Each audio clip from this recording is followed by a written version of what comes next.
জয়নগরের তৃণমূল বিধায়কের বিরুদ্ধে পোস্টার, বিধায়ক বিশ্বনাথ দাসের বিরুদ্ধে দুর্নীতির অভিযোগে এই পোস্টার পড়েছে। কিন্তু কে বা কারা এই পোস্টার দিয়ে গেল জানাবেন সহকর্মী অভিজ্ঞান, সঙ্গে রয়েছেন অভিজ্ঞান।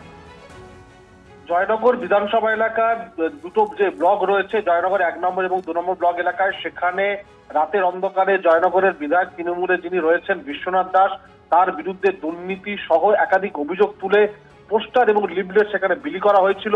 এবং এই অভিযোগ যখনই পুলিশ জানতে পারে, বকুলতলা থানা এবং জয়নগর থানা একযোগে অভিযান চালিয়ে মোট 8 জনকে আটক করা হয়েছে। যেটা জানা যাচ্ছে, যাদেরকে আটক করা হয়েছে তারা তৃণমূল কংগ্রেসের কর্মী এবং সমর্থক। সব মিলিয়ে কিন্তু এই ঘটনায় চরম অস্বস্তি শুরু হয়ে গিয়েছে জয়নগরের এই পোস্টার এবং লিফলেট বিলি করাকে কেন্দ্র করে। ধন্যবাদ। আমরা বহু আগেই বলেছিলাম তিনি কেমন মানুষ, জয়নগরের মানুষ কাকে বিধায়ক বানিয়েছে, কাকে ভোট দিয়েছিল, কাকে জনপ্রতিনিধি করেছিল। আমরাও চাই এর পরিবর্তন হোক। তৃণমূলের প্রার্থী নয়, পুরোপুরি তৃণমূলকে এখান থেকে নির্মূল করার জন্য আমরা দাবি জানাচ্ছি। তো সৌজন্যে তৃণমূল কর্মীরা মানে তার মানে পরিষ্কার বোঝা যায় এটা তৃণমূলের আভ্যন্তরীণ বিষয়, তৃণমূলের কর্মী সমর্থকরাই এই কাজ হয়তো করেছে। আর জয়নগরে কান পাতলেই তো শোনা যায় জয়নগরে গোষ্ঠী কতটা প্রকট। তাছাড়া এই পোস্টার একটু বড় আঙ্গিকে দেখলেই বোঝা যায় যে সারা রাজ্যের মানুষ চাইছে তৃণমূল এবং বিজেপির থেকে পরিত্রাণ চায়। ডিএ মামলার রায় দিয়েছে সুপ্রিম কোর্ট। 25% এখনই, তারপর 75% দিতে হবে। সুপ্রিম কোর্ট 3 সদস্যের কমিটি গঠন করেছে। পাল্টা সরকারও কমিটি গঠনের কথা জানিয়েছে। কি করবে সেই কমিটি? সুপ্রিম কোর্টের নির্দেশে 5ম বেতন কমিশনের বকেয়া ডিএ তো দিতেই হবে রাজ্যকে। মুখ্যমন্ত্রী মমতা বন্দ্যোপাধ্যায় তাৎপর্যপূর্ণ ইঙ্গিত, সরকারের তৈরি করা কমিটি পথ দেখাবে সরকারকে। লাল সবুজ আবির মাখার পাশাপাশি সিঁদুরে মেঘও কি দেখতে পাচ্ছেন আন্দোলনকারী সরকারি কর্মীরা? সমস্যা হচ্ছে মাননীয় মুখ্যমন্ত্রী কোনো সময় লাল দেখেন, কোনো সময় সবুজ মানে গেরুয়া দেখেন। যে দেখুন, আমরা অন্য কিচ্ছু নই, আমরাও আপনারই লোক।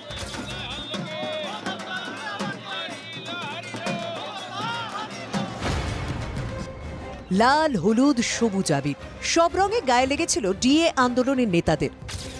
অবশ্য গায়ে লেগেছিল পুলিশের লাঠিও। প্রথমে হাইকোর্টের নির্দেশ, তারপর মামলার জল গড়িয়েছিল সুপ্রিম কোর্টে। গত বছরের 16 মে সুপ্রিম কোর্ট নির্দেশ দিয়েছিল 5ম বেতন কমিশনের বকেয়া মামলায় 25% দিতে হবে সরকারকে। বকেয়া ডিএর জন্য গত বছরই রাজ্যকে 6 সপ্তাহের সময়সীমা দিয়েছিল শীর্ষ আদালত। গত বছরই সুপ্রিম কোর্টে রাজ্য সরকারের আইনজীবী অভিষেক মনু সিংভি বলেছিলেন, বকেয়া মেটাতে গেলে রাজ্য চালানো সম্ভব নয়।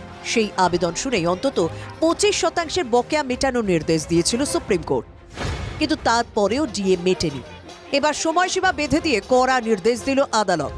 আদালতের নির্দেশ, বকেয়া ডিএর 25% এখনই দিতে হবে। আদালত স্পষ্ট করে দিয়েছে, কোনোভাবেই ডিএ দিতে দেরি করা যাবে না। অর্থাৎ প্রথমে 25, তারপর বাকি 75%। কিভাবে টাকা দেওয়া হবে? আদালত বলে দিয়েছে, সরকারের সঙ্গে আলোচনা করে সিদ্ধান্ত নিতে কমিটি গঠন করা হয়েছে। আদালতের নির্দেশ, উক্ত কমিটিকে 6 মার্চের মধ্যে সিদ্ধান্ত নিতে হবে। শুধু তাই নয়, 31 মার্চের মধ্যে বকেয়া 75% ডিএর প্রথম কিস্তিও দিয়ে দিতে হবে বলে নির্দেশ দিয়েছে আদালত। ফিনান্সিয়াল ক্রাইসিস যেটা স্টেট বারবার তুলছে, এই বাকি টাকাটা কিভাবে সেটাকে কভার আপ করে বা সেটাকে কনসিডার করে এমপ্লয়িরা পেতে পারে, সেটা নিয়ে তারা স্টেটের এক্সচেকারে এক্সপেন্ডিচার বা সমস্ত কিছু দেখে সুপ্রিম কোর্টের কাছে রিপোর্ট দেবে। মুখ্যমন্ত্রীর দাবি, মে মাস অবধি সময় আছে। অন্যদিকে বকেয়া নিয়ে যে কমিটি গঠনের নির্দেশ দেওয়া হয়েছে, তাতে সরকারে কেউ না থাকা নিয়েও রাজনৈতিক চাপানুতো শুরু হয়েছে। বিরোধী দলনেতা একে সরকারের হার বলে মনে করলেও সরকার পৃথকভাবে মুখ্য সচিবের নেতৃত্বে 5 জনের কমিটি গঠন করেছে। এই কমিটি পরবর্তী সিদ্ধান্ত নেবে বলে জানিয়েছেন মুখ্যমন্ত্রী মমতা বন্দ্যোপাধ্যায়।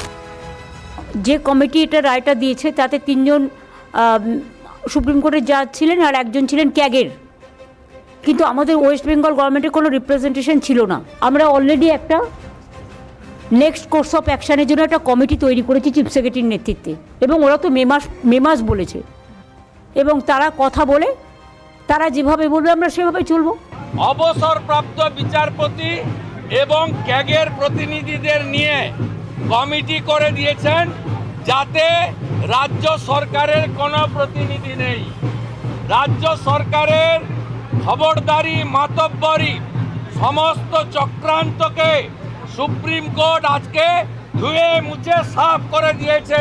তাহলে কি ফের কোনো আইনি জটিলতা? সরকার কি পথ খুঁজতে ভিন্ন পথে নামতে পারে?